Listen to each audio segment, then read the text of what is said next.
السلام علیکم ورحمۃ اللہ وبرکاتہ۔ وعلیکم السلام، کیا نام ہے بھیا؟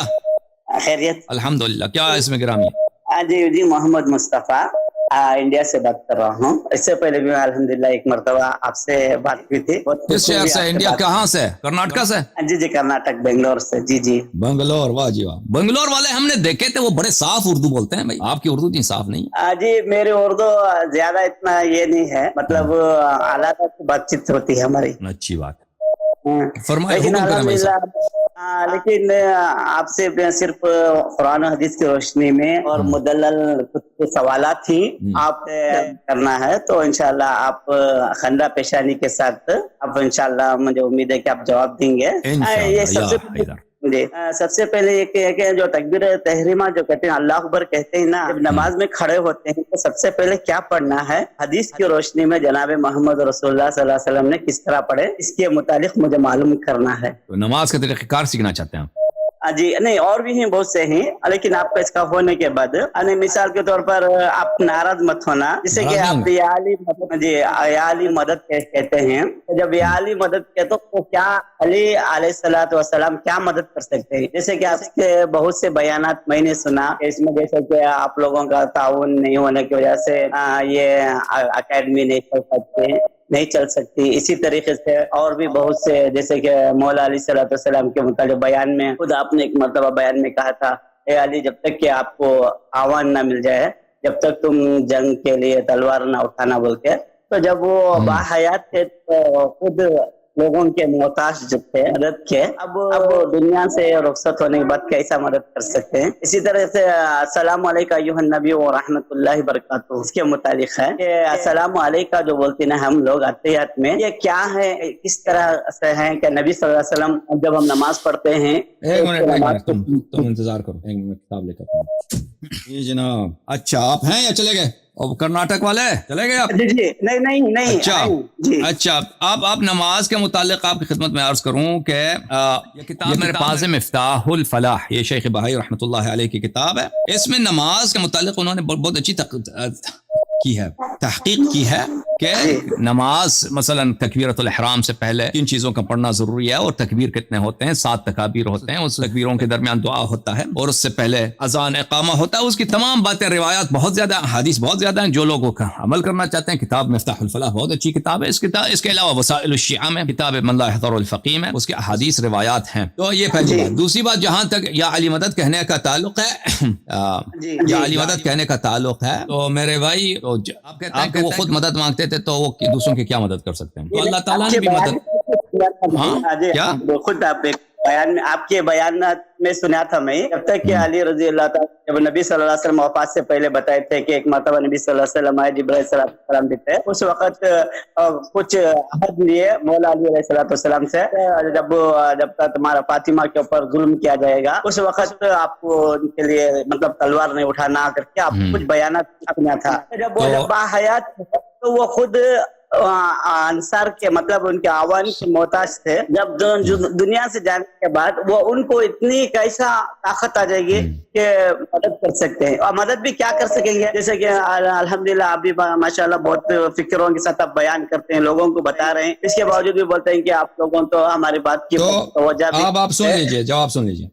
دیکھیں اولیاء اللہ جو ہیں، انبیاء علیہم الصلوۃ والسلام، ان کے 2 قسم کے طاقت، ایک طاقت ہے ظاہری طاقت، ایک طاقت ہے ظاہری طاقت۔ رسول اللہ صلی اللہ علیہ وسلم مثلا لوگوں سے زکوٰۃ لیتے ہیں، زکوٰۃ لے کر اس کو راہ اسلام میں خرچ کرتے ہیں، لوگوں کو کہتے ہیں کہ آ جاؤ دین کے جہاد کے لیے میری مدد کرو۔ لوگ اگر آ گئے، لشکر بن گئی، تو لوگ دشمن کے ساتھ جہاد ہوتا، اگر لوگ نہیں آئے تو جہاد نہیں ہو سکتا، پھر وہ اسلام کو شکست ہوگی۔ تو ایک ظاہری ہے، وہ بالکل عام جو لوگ ہوتے ہیں نا، اسی طرح جو ظاہر کے طور پر مثلا آپ بھی کوئی کام کرنا چاہیں، آپ کو پیسے کی ضرورت ہے، لوگوں کی تعاون کی ضرورت ہے، تو اس طرح انبیاء علیہم الصلوۃ والسلام کے پاس یہ ایک طرح سے ظاہری طاقت، اور یہ اوپر نیچے ہوتا ہے، ظاہری طاقت جو ہے اوپر نیچے ہوتا ہے۔ کبھی نبی کریم صلی اللہ علیہ وسلم ایک زمانے میں ظاہری طور پہ بہت ہی ان کے ساتھ کوئی نہیں تھا، بعد میں لوگ بہت سارے ان کے ساتھ آ گئے، اسی طرح امیر المؤمنین علیہ السلام ایک زمانے میں کوئی ان کے ساتھ نہیں تھا، پھر عثمان کے قتل کے بعد بہت سارے لوگ ان کے ساتھ آ کر ملے. تو یہ اوپر نیچے ہوتا رہتا ہے. ایک ظاہری طاقت ہے، ایک ظاہری طاقت نہیں ہے. ایک طاقت ہے جو اللہ تعالیٰ نے ان کو باطنی طور پہ عطا کیا ہے. رسول اللہ صلی اللہ علیہ وسلم نے اشارہ کیا، چاند پٹ گیا ہے، ٹھیک ہے نا، چاند دو ٹکڑے ہو گئے. یہ قوت بازو کے ساتھ نہیں ہوا ہے. رسول پاک صلی اللہ علیہ وسلم نے جو شق القمر کیا ہے، اس طرح شق القمر نہیں کیا کہ انہوں نے بہت زور لگایا، بہت اسٹرینتھ ہے ان میں، انہوں نے اپنے وہ طاقت کے ذریعے نہیں. یہ ایک باطنی طاقت ہے. ان کے اشارے سے چاند پٹ گیا. رسول اللہ صلی اللہ علیہ وآلہ وسلم شب معراج کو ایک رات کو وہ مکے سے گئے مدینہ، مدینہ سے گئے بیت المقدس، بیت المقدس سے گئے ہیں مسجد اقصی آسمان میں، اور عرش تک گئے، واپس آئے ایک ہی لمحے میں واپس آئے. یہ کوئی ظاہری طاقت نہیں ہے، یہ باطنی طاقت، ٹھیک ہے نا. امیر المؤمنین علیہ الصلوۃ والسلام نے دروازہ خیبر جو 40 آدمی یا 1000 آدمی اس کو کھولتے تھے، باندھ کرتے تھے، اس کو ایک ہاتھ کے اشارے سے انہوں نے اکھاڑا ہے اور دور پھینکا. تو یہ قوت بازو سے اس طرح نہیں ہوتا، یہ جو ہے باطنی طاقت سے ہوتی ہے، ٹھیک ہے نا. ظاہری طاقت اوپر نیچے ہوتا ہے. ظاہری طاقت بالکل سلب بھی ہو سکتا ہے. آپ امام علیہ السلام کو شہید کریں نا، بدن اگر روح بدن سے مفارقت کرے تو بدن میں حرکت نہیں ہوتی، سانس نہیں ہوتی. تو ظاہری طاقت بالکل انسان کا زیرو بھی بن سکتا ہے، لیکن جو باطنی طاقت ہے وہ ختم نہیں ہوتی. باطنی طاقت میں اضافہ ہی اضافہ ہوتا ہے. اب رسول اللہ صلی اللہ علیہ وسلم کو اگر یا وہ اللہ نے بھی لوگوں سے مدد مانگا ہے، یا ایھا الذین آمنوا ان تنصروا اللہ ینصرکم، اگر تم اللہ کی مدد کرو تو اللہ تمہاری اگر تم اللہ کی مدد کرو اللہ تمہاری مدد کرے گا. تو اللہ نے بھی لوگوں سے مدد مانگا ہے، لیکن اللہ کو کسی کی مدد کی ضرورت نہیں ہے. رسول اللہ صلی اللہ علیہ وآلہ وسلم نے لوگوں کی اپنی بھلائی کے لیے، ان کی اپنی بہتری کے لیے، کہ اگر لوگ زکوٰۃ دیں گے تو ان کا نفس پاک ہوگا، ان کی گناہیں معاف ہو جائیں گی، ان کا مال پاک ہوگا، لوگوں سے زکوٰۃ طلب کی اور پھر اس زکوٰۃ کو فقیروں میں تقسیم کیا ہے، ٹھیک ہے نا. اور لوگوں سے فرمایا کہ تم آ کر جہاد، سن لو، تم جہاد کرو، جہاد کرو، ٹھیک ہے نا. اگر رسول پاک صلی اللہ، اگر اللہ چاہتا تو اتنے ملائکہ کے لشکر ہیں، ملائکہ کے اتنے لشکر ہیں، اللہ چاہتا تو کسی انسان کی ضرورت نہیں ہے. وہ آ کر نبی کریم صلی اللہ علیہ وسلم کے لیے لڑتے ملائکہ، لیکن اللہ یہی نہیں چاہتا. اللہ چاہتا ہے کہ طبیعی طور پر، نیچرل طور پر اسلام کی فتح ہو، اسلام پہ روز لوگ جو ہیں مرضی قبول کریں دین کی، اور ظاہری اسباب کے ساتھ، یعنی لوگ شہید ہو جائیں، لوگ زخمی ہو جائیں، لوگوں کو تھکاوٹ ہو، سفر کریں، جہاد میں شرکت کریں، اور اس طرح سے مسلمانوں کو اور اسلام کو نصرت فتح ملے، ٹھیک ہے. تو یہ اللہ تعالیٰ کا یہ طریقہ کار رہا ہے. تو اسی طرح ائمہ طاہرین علیہ الصلوۃ والسلام، ان کی ایک ظاہری طاقت ہوتی ہے. یہ ظاہری طاقت اوپر نیچے ہوتا ہے. ظاہری لحاظ سے امام علیہ الصلوۃ والسلام ہو سکتا ہے، بات سنو، ایک وقت ہو سکتا ہے کہ ان کے پاس فالوور بہت زیادہ ہو، ایک وقت ہو سکتا ہے فالوور کم ہو. امام حسین علیہ الصلوۃ والسلام مثلا کربلا میں لوگوں سے کہتے تھے کہ آؤ میری مدد کرو، حل من ناصر ینصرنا، ہے کوئی مدد کرنے والا؟ اس لیے نہیں امام حسین علیہ السلام شہادت سے ڈرتے ہیں مرنے سے، لیکن جو شخص وہاں لشکر مقابل میں ہے وہ سب جہنمی ہیں. اگر ان میں سے ایک شخص بھی توبہ کرتا ہے، اگر امام حسین علیہ السلام کی نصرت کرتا ہے تو وہ جنتی بن جائے گا. یہ اس کی اپنی بلبلائی کے لیے. لیکن امام حسین علیہ السلام اگر چاہتے اسی وقت ملائکہ کے لشکر تھے، جن کے لشکر تھے، ان کی اپنی دعا سے دعا کرتے، سب ان کے بنی امیہ والے سب مر جاتے. تو میرے محترم بھائی، تو ان دونوں باتوں میں خلط کرنی ہے. ہم نہیں کہتے کہ امیر المؤمنین علیہ الصلوۃ والسلام ظاہری طاقت کے ساتھ، ابھی مثلا وہ نجف اشرف میں مدفون ہے، نجف اشرف میں وہ مدفون ہے، ظاہری طاقت کے ساتھ وہ کچھ کریں گے نہیں. ان کی جو باطنی طاقت ہے وہ حذف نہیں ہوا، وہ کم نہیں ہوا. رسول اللہ صلی اللہ علیہ وسلم جس طرح اس طرح کے معجزات تھے، شق القمر کرتے تھے نا اس زمانے میں. حضرت یوسف علیہ السلام کی جو پیراہن تھی، انہوں نے ایک نبی کی شفا دیا، نبی کو شفا دی حضرت یعقوب علیہ السلام کو. یہ باتیں نبی کریم صلی اللہ علیہ وسلم کے پاس ہیں، اور یہ ان سے کوئی نہیں گئی ہیں کہ یہ ختم ہو گئی. وہ تو باحیات تھے نا.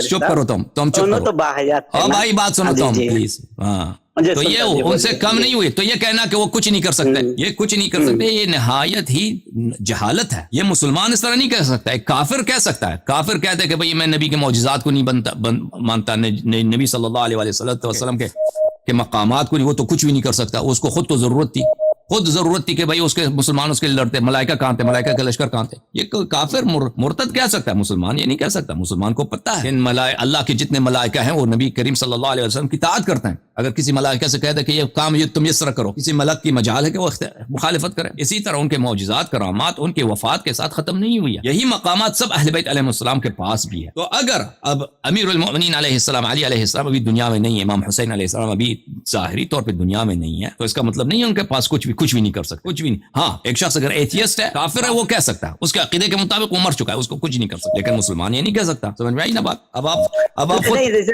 خود اپنا ڈیسیژن بناؤ، آپ ایتھیسٹ ہو یا مسلمان ہو. نہیں، جیسے کہ میں آپ سے سوال کیا، ماشاءاللہ آپ وقت دیتے ہیں، بہت قربانی کرتے ہیں. آپ سے کچھ سوال کرنے سے آپ مجھے جواب بھی دے رہے ہیں. اب جیسے کہ آپ سن رہے ہیں میری بات کو، تو میں آپ سے بات کر رہا ہوں، تو وہ کیا ہوتا ہے آپ لوگوں بھی آپ میری بات کو بھی سن رہے ہیں اور آپ کی بات کو سن رہے ہیں, لیکن ایک آدمی کو سنا ہی نہیں دیتا. اس کے سامنے اگر آپ پوری زندگی بھر بھی اگر آپ اس کو بیان کریں تو گے اللہ کو بھی تو اس سنائی نہیں دیتا, سمجھ اللہ میں بھی آتا. سامنے نہیں ہے نا, اللہ بھی تو آپ کا, اللہ بھی تو آسمان میں ہے. جیسے ختم اللہ والا قلوبہم وعلی سمعہم وعلی ابصارہم غشاوۃ ولہم عذاب عظیم کر کے ہے نا. اب جن تو کے آپ کیا کہتے ہیں کہ پیغمبر کو سنائی نہیں دیتا؟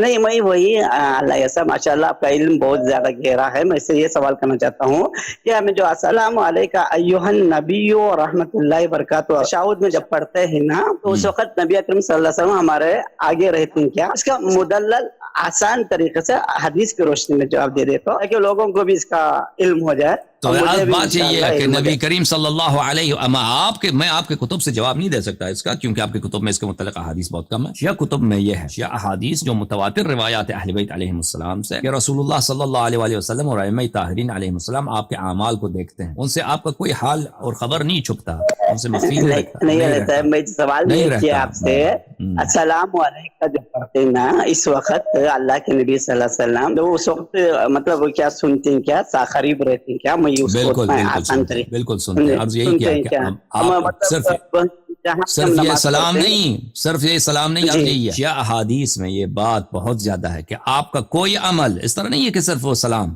آپ کا کوئی عمل, آپ امریکہ میں ہوں, بریطانیہ میں ہوں, آسمان جائیں, زمین پہ جائیں, جہاں پہ بھی جائیں, آپ کا کوئی بھی عمل امام علیہ السلام سے مخفی نہیں رہتا, نبی کریم صلی اللہ علیہ وسلم سے مخفی نہیں رہتا. قرآن بھی یہ کہتا قل اعملوا فسيرى الله عملكم ورسوله والمؤمنون. قل اعملوا, جو مرضی کرنا چاہو, صرف سلام کی بات نہیں ہو رہی ہے کہ نماز میں سلام دے رہے ہیں. قل اعملوا, جو مرضی تم کرو, تم برے کام کرو یا اچھے کام کرو, تم طاعت کرو یا معصیت کرو, جو مرضی کرو. قل اعملوا فسيرى الله عملكم ورسوله والمؤمنون. اللہ آپ کا عمل دیکھ رہا ہے, رسول صلی اللہ علیہ وسلم اور مؤمنون ائمہ ابرار علیہم الصلوۃ والسلام آپ کے اعمال کو دیکھ رہے ہیں.